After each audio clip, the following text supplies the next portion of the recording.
అలా ఎలా ఉంది ఈ కూటమి ప్రభుత్వం? గతంలో జగన్మోహన్ రెడ్డి గారు ఉన్నప్పుడు ఎలా ఉంది? ఇప్పుడు ఎలా ఉందంటారు? గతంలో జగన్మోహన్ రెడ్డి ఉన్నప్పుడు ప్రతి ఒక్క వ్యక్తికి ఇంటింటికి వెళ్ళి ప్రతి ఒక్క పథకం అందడం జరిగింది. ఏం కావాలన్నా సరే వాళ్ళకి మీకేం కావాలనే అవసరం వాళ్ళకి తెలియకుండానే వాలంటీర్లు వెళ్ళి ఏమండి మీకు ఇది ఎలిజిబిలిటీ ఉంది, మీకు ఇది కంపల్సరీగా వర్తిస్తుంది, మీరు అప్లై చేసుకోండి, మీకు మంచిది అని చెప్పడం జరుగుతుంది. దాని ద్వారా ప్రజలు వాళ్ళకి పథకాలు ఏం అవసరమో కూడా మేమే ముందుగా వాలంటీర్లు అందరూ గుర్తించి వాళ్ళ ఇంటికి వెళ్ళి గుర్తుపట్టి వాళ్ళకి అన్ని పథకాలు అందించడం జరిగింది. కానీ ఈ ప్రభుత్వంలో నీకు కావాల్సిన సరైన వైద్యం కానీ విద్య కూడా అందకుండా ప్రజలు చాలా ఇబ్బంది పడుతున్నారు. ప్రజెంట్ ఎంతోమంది బీటెక్ విద్యార్థులు కానీ ఎంతోమంది ప్రైవేట్ కాలేజీలో చదివే విద్యార్థులందరూ ఫీజు రియంబర్స్మెంట్ లేక చాలామంది పనులకు వెళ్తాం చూస్తున్నాను. కావాలంటే ఇది నిరూపించమే. ఎన్ని వర్క్ జరిగే ఇన్స్టిట్యూట్ హౌస్ కన్స్ట్రక్షన్ వర్కులు కానీ ఏదన్నా ప్రైవేటు షాపులు కానీ ఏదన్నా షాపింగ్ మాల్ కానీ వెళ్ళి చూసినట్టయితే, బాబు నువ్వేం చదువుకున్నావు అంటే నేను బీటెక్ చేస్తున్నాను, నాకు ఫీజు రియంబర్స్మెంట్ పడలేదు, అందుకని నా పరిస్థితి బాగాక నేను ఈరోజు షాపుల్లో పనిచేయాల్సి వస్తుంది లేదా భవన నిర్మాణ కార్మిక పనుల్లో చేయాల్సి వస్తుందని చెప్పేసి విద్యార్థులు చెప్పడం జరుగుతుంది. కానీ మరి చూస్తున్నారు చంద్రబాబు నాయుడు గారు వస్తే డెవలప్మెంట్ పెరిగిద్ది అని చెప్పి కొంతమంది ఆశించారు. కొంతమంది ఓట్లు కూడా వేయడం జరిగింది. ఇప్పుడు బహిరంగ కూడా చెప్పడం జరిగింది, బాబు వస్తే డెవలప్మెంట్ ఖచ్చితంగా జరిగిద్ది. ఇప్పుడు మరి ఎందుకని అవ్వట్లేదు సార్? చంద్రబాబు నాయుడు గారు జగన్మోహన్ రెడ్డి గారు ఏదైతే చెప్పారో మనకి అమరావతి క్యాపిటల్ ఉన్నప్పుడు 3 రాజధానులు ఉంటే ఇక మనకి ఎంత ఉపయోగం ఉందో చెప్పారు సార్. మీరు వచ్చి మీ అమరావతిని డెవలప్ చేస్తానన్నారు. కానీ ఇప్పుడు పడే వర్షాల వల్ల అమరావతి ఎప్పుడు నిండుకుండలాగా నీటితో మునిగిపోతాం సార్. మీరు ఎప్పుడు డెవలప్ చేస్తారు సార్? మీరు డెవలప్ చేయాలంటే ఏదో లూలు మాటలకి ఇలాంటి ఏదో మాటలకి ఇస్తున్నారు సార్. అదేమన్నా అమరావతిలో ఇస్తున్నారు సార్? మీరు విజయవాడ అభివృద్ధి చెందిన విజయవాడ సిటీ లాంటి దాంట్లో ఇస్తున్నారు సార్ మీరు. ఇప్పుడు అంతేకాకుండా అమరావతిలో ఎటువంటి ప్రాజెక్ట్ చేయాలన్నా సరే అది ఎప్పుడు వాటర్తో నిండిపోయి ఉండదు సార్. ఇప్పుడు ఆయన ఏదైతే జగన్మోహన్ రెడ్డి గారు చెప్పారో 3 రాజధానుల గురించి మీరు అదే ప్రస్తావిస్తున్నారు సార్. ఇది ఏదైతే ఉందో జగన్మోహన్ రెడ్డికి చేసిందే కరెక్ట్ అని మీరు నిరూపిస్తున్నారు సార్. ఇది ప్రజలందరికీ తెలియాలని, ప్రజలు కూడా ఇది గుర్తించాలని చెప్పేసి జగన్మోహన్ రెడ్డి చేసిందే కరెక్ట్ అని ఇప్పుడున్న సీఎం గారు కూడా అదే చెప్తున్నారు. నేను అభివృద్ధి చేయలేను, అభివృద్ధి అంటే చంద్రబాబు వల్ల కాదు, అభివృద్ధి అంటే కేవలం జగన్మోహన్ రెడ్డి గారు అభివృద్ధి చేస్తారు, అదేవిధంగా ఆ అభివృద్ధిని నేను ఫాలో అవుతాను అనే విధంగా మీరు ట్రెండ్ సెట్ చేస్తున్నారు సార్. మీరు పీపీపీ ద్వారా మెడికల్ కాలేజ్ కూడా ప్రైవేట్ పరం చేస్తామని చెప్పని పీపీపీ ద్వారా మెడికల్ కాలేజ్ ప్రైవేటీకరణ చేస్తే ఎవరైతే ఆ పీపీపీ ద్వారా కాంట్రాక్ట్ తీసుకున్నారో వాళ్ళు మాత్రమే అత్యంత ధనవంతులుగా అయ్యే అవకాశం ఉంది. కానీ పేదవాళ్ళ మట్టికి ఇంకా పేదవాళ్ళు అయిపోతారు. కనీస అవసరాలు కూడా తీర్చుకోలేని విధంగా ఉంటారు. ఇప్పుడు 1 లక్ష రూపాయలు సంపాదించే వ్యక్తి హాస్పిటల్కి వెళ్ళినట్టయితే అతనికి బిల్లులు విపరీతంగా అయిపోయి 10 లక్షల నుంచి 20 లక్షలు అవుతుంది. ఏదైనా ప్రమాదం జరిగినట్లయితే అదే ప్రైవేట్ హాస్పిటల్లో ఆయన 1 లక్ష రూపాయలు జీతం వస్తుంది కాబట్టి చూపించుకోగలడు. మధ్యతరగతి వాళ్ళు 10,000, 15,000, 20,000 వచ్చే వాళ్ళు ప్రైవేట్ హాస్పిటల్కి వెళ్ళి చూపించుకోగలరు సార్. అలాగే వాళ్ళ పిల్లలు ఎంతో కష్టపడి మెడికల్ సీట్లు కొట్టదారు సార్ వాళ్ళు, కానీ వాళ్ళకి నీటిలో సీట్లు ఉండవు. మీరు ప్రైవేటీకరణ చేయడం వల్ల వాళ్ళు సీట్లు కొనుక్కోగలరా సార్? వాళ్ళు కూడా ఏదో ఒక పనికి వెళ్ళడం కంపల్సరీగా జరుగుతుంది సార్. కానీ మీరు అది గుర్తుపెట్టుకోండి సార్. 100% ప్రతి ఒక్క విద్యార్థిని గుర్తుపెట్టుకొని వాళ్ళకి మెడికల్ సీట్లు వచ్చే విధంగా మీరు చూడండి సార్. పీపీపీ చేయడం వల్ల ఓన్లీ ధనవంతులకు మాత్రం అందుతుంది సార్. పేదవాళ్ళు ఇంకా పేదవాళ్ళు అయిపోతారు సార్. Thank you. అని ఎలా ఉంది కూటమి ప్రభుత్వం వచ్చినాక? గతంలో జగన్మోహన్ రెడ్డి గారు ఉన్నప్పుడు ఎలా ఉంది, ఇప్పుడు ఎలా ఉందంటారు? ఈ కూటమి ప్రభుత్వం వచ్చిన తర్వాత అన్ని మోసాలు, అబద్ధాలు. ఎందుకంటే మీ ప్రజలందరూ తెలిసింది ఏంటంటే జగన్మోహన్ రెడ్డి గారు, ఓకేనా, జగన్మోహన్ రెడ్డి గారు చేసేదే చెబుతారు, చెప్పేదే చేస్తారు. దానికి డైనమిక్ లీడర్ ఎవరంటే జగన్మోహన్ రెడ్డి గారు. అయితే ఈ కూటమి ప్రభుత్వం ఏంటంటే వీళ్ళకి ఇచ్చిన హామీలు, వీళ్ళ మాటలు చూస్తే కోటలు దాటేస్తున్నాయి, వీళ్ళ పథకం చూస్తే మన ఇంటి గడప కూడా దాటడం లేదు. అలా ఉంది ఈ పరిస్థితి ఈ కూటమి ప్రభుత్వం. ఈ కూటమి ప్రభుత్వం అసలు వచ్చినాక పూర్తి భద్రత అనేదే మన ఆంధ్రప్రదేశ్లో లేదు.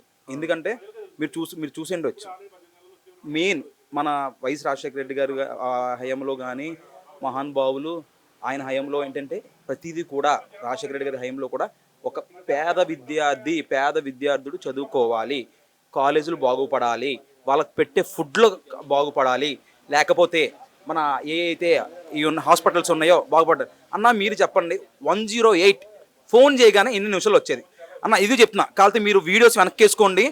తెలంగాణ కేసీఆర్ గారు ఉన్నప్పుడు ఆయన మాట్లాడారు, అసెంబ్లీలో మాట్లాడారు అన్న, అది అందరికి తెలిసిందే. ఏమన్నారు? ఒక యాక్సిడెంట్ అయితే అంటన్నా, అంటే మీ అందరికి వీడియో చూస్తే తెలుస్తుంది, మళ్ళీ నేను చెప్తున్నాను దాన్ని.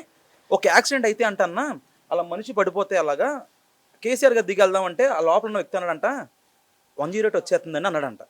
ఆయన అలాగే ఆగి చూశారంట. ఏంటి 108 వచ్చేస్తుంది అన్నారు కదా, ఎంతసేపట్లో వస్తుందని చూస్తే 5 నిమిషాలంట. 5 నిమిషాల్లో వచ్చిందా 108 తీసుకెళ్ళి హాస్పిటల్లో జాయిన్ చేసి ట్రీట్మెంట్ చేసిందంట. ఆ ఘనత వైఎస్ఆర్ రాజశేఖర రెడ్డి కుటుంబానికే. ఓకేనన్నా. అయితే ఇప్పుడు వచ్చేసినప్పటికీ ఆంధ్ర ప్రజలందరూ కూడా ఒక చీకటిమయంలో పడిపోయారు. ఆంధ్ర ప్రజలంతా కూడా ఏం చేయాలో తెలియతోరుగా ఉన్నారు. మనం చూస్తే వర్షాలు వచ్చినాయి. ఎవరు పట్టించుకున్నారన్నా? ఎవరు పట్టించుకున్నారా? ఇన్సూరెన్స్ మన ప్రభుత్వం, మన హయాంలో జగన్మోహన్ రెడ్డి గారు ఉన్నప్పుడు హయాంలో ఇన్సూరెన్స్ చేయించి ఆ రైతులకి ఎంతైతే నష్టపోయారో అంత డబ్బులు ఇచ్చారు. మరి ఇప్పుడు తిరుగుతున్నారన్న, చంద్రబాబు నాయుడు తిరుగుతున్నారు, పవన్ కళ్యాణ్ తిరుగుతున్నారు. వాళ్ళకి ఏమన్నా చేశారా? పోనీ చూపించండి. పోనీ ఏం చేశాను నేను, పలానా వాళ్ళకి ఇది చేశానని చూపించండి. లేకపోతే మా హయాంలో మేము చూపిస్తాం. మా జగన్మోహన్ రెడ్డి గారు వర్షపాతం పడినప్పుడు ఏం జరుగుతుందో మేము చూపిస్తాం. మీరు రండి, కూర్చోండి. పోనీ మీరు కూర్చుంటారు, నేను వచ్చి కూర్చుంటా, డెబిట్ కూర్చుంటా, పోనీ వచ్చి నేను తీస్తాను, మీరు తీయండి. మీరు పలానా ఇది సక్రమంగా చేశాను అని చూపించండి. మీరు, నేను చూపిస్తా. జగన్మోహన్ రెడ్డి గారి హయాంలో పేద విద్యార్థి చదువుకోవడానికి ఏంటి, లేకపోతే అర్హులైన ప్రతి ఒక్కరికి కూడా ఏది మిస్ కాకుండా ఇంటి వద్దకు లోపలికి వచ్చి పెట్టింది పథకం జగన్మోహన్ రెడ్డి గారే. స్టూడెంట్స్కి అప్పట్లో ఎలా ఉండేది అంటారు, ఇప్పుడు ఎలా ఉంది అన్న? స్టూడెంట్స్కి అయితే అస్సలు భద్రత లేదన్న. నేను పశ్చిమ గోదావరి జిల్లా, నేను ప్రెసిడెంట్ అన్న.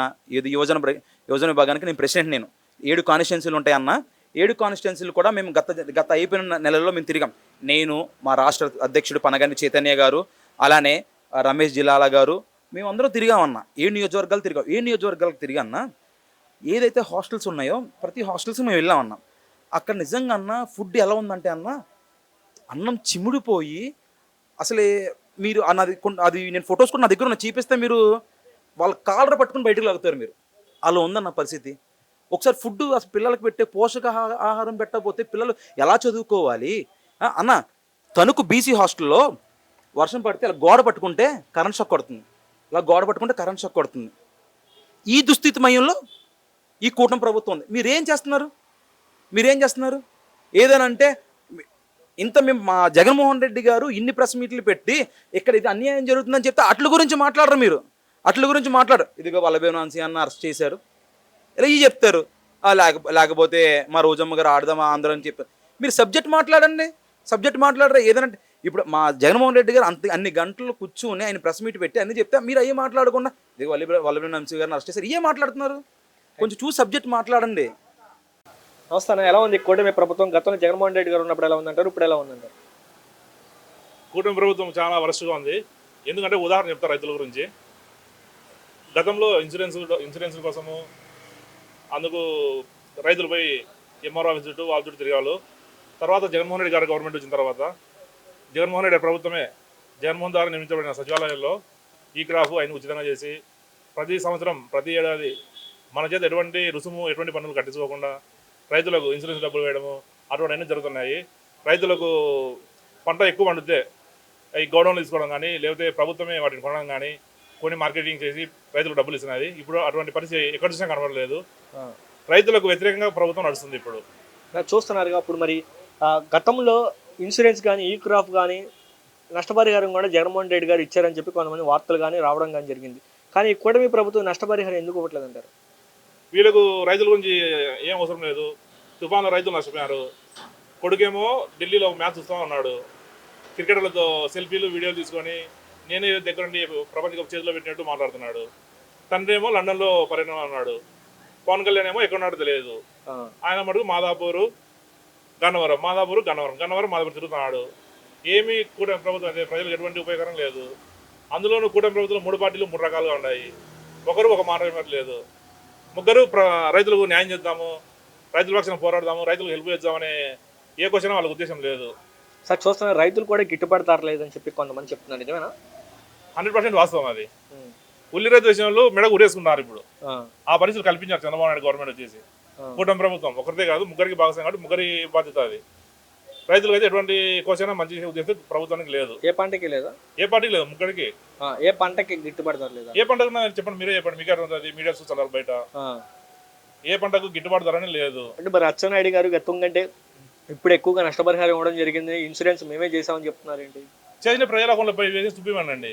ప్రజల అకౌంట్ పడాలి. ఇన్సూరెన్స్ డబ్బులు అకౌంట్ పడే క్యాష్ ఇచ్చేది కాదు కదా. అకౌంట్లో చూపిమని చెప్పి ఇన్సూరెన్స్ పలానా ఇంత డబ్బులు వేసాము, ఇన్సూరెన్స్ డబ్బులు పడింది, పలానా ఇంత వేసామని చెప్పమని. ఓకే వాళ్ళు మీడియా ముందు మాట్లాడుతున్నారు, వాస్తవంగా రియల్గా వచ్చేసి వేరుగా ఉంది. ఓకే అనే చూస్తున్నా ఈ రోజున స్టూడెంట్స్ విభాగం కానీ అలాగే మీటింగ్ జరిగింది. ఏం చెప్పారు జగన్మోహన్ రెడ్డి గారు? పేద ప్రజల పక్షాన విద్యార్థుల తరఫున వాళ్ళకి ఎటువంటి ఆటంకాలైనా ఎదురైనా ప్రభుత్వానికి కనువిప్పు కలిగే విధంగా మనం పాల్గొనాలి, ఏ సహాయ చర్యలు చేయాలి అని మా చెప్పడం జరిగింది. కాలేజీలో కానీ బీసీ హాస్టల్లో ఎస్సీ హాస్టల్స్లో కానీ ఏదైనా కానీ ఇబ్బందికరంగా ఉంటే మీరు విజిటింగ్ చేసి పైసా ఇవాళ కంప్లైంట్ ఇవ్వండి, అక్కడ ఇవ్వకుంటే కలెక్టర్ మెమోరాండం ఇవ్వండి అని విద్యార్థుల కోసము పేద ప్రజల కోసం బాగా మాకు ఈరోజు వివరించడం జరిగింది. ఓకే పీపీపీ ద్వారా మెడికల్ కాలేజ్ కూడా ప్రైవేట్ పని చేస్తామని చెప్పి మెడికల్ ఈ కూటమి ప్రభుత్వం ముందుకు రావడం జరుగుతుంది. దీని మీద మీరు ఎలా వెళ్ళబోతున్నారు ముందు? ప్రైవేట్ పరం చేస్తున్నామంటే మనకు చేత కాలేదని అర్థం. ఫస్ట్ మనకు చేత కాలేదు, ప్రభుత్వ కార్యాలయం ఎట్లా నడపాలా, అవి చేత కాలేదు, మేము ప్రైవేట్ వాళ్ళకి ఇస్తామని చెప్పుకోవడమే ఎగ్జాంపుల్. ఓకే థ్యాంక్ యూ అన్న.